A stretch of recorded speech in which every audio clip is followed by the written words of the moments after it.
1 वाटी बारीक रवा घ्यायचा आहे, अर्धी वाटी बेसन पीठ घ्यायचे, चवीप्रमाणे मीठ घालायचं आहे, आंबट ताकामध्ये हे मिश्रण एकत्रित करून घ्यायचं आहे, व्यवस्थित मिक्स करून घ्यायचं आहे। त्यानंतर अर्धा तास हे झाकण ठेवून साईडला ठेवायचं। अर्ध्या तासानंतर पुन्हा थोडंसं ताक घालायचं आहे, पुन्हा 1 टीस्पून खायचा सोडा घालायचा आहे, 2 चमचे गरम करून तेल त्यावर घालायचं आहे, व्यवस्थित हे मिश्रण एकत्रित करून घ्यायचे। त्यानंतर तवा गरम झाला की त्यावर तेल घालून घ्यायचं आहे, पुन्हा हे मिश्रण तव्यावर पसरवून घ्यायचं आहे।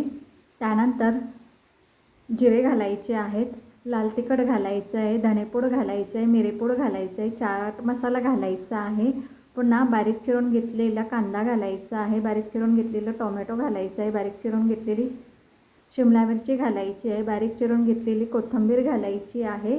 त्यानंतर हे चमच्याने व्यवस्थित प्रेस करून घ्यायचं आहे, पुन्हा कढईने थोडंसं तेल सोडायचं आहे, पुन्हा हे चमच्याने पलटी करून घ्यायचं आहे, पुन्हा कढईने थोडंसं तेल सोडायचं आहे आणि 2 ते 3 मिनिटानंतर पुन्हा पलटी करून हे सर्व करायचं आहे। रवा उत्तपम तयार आहे।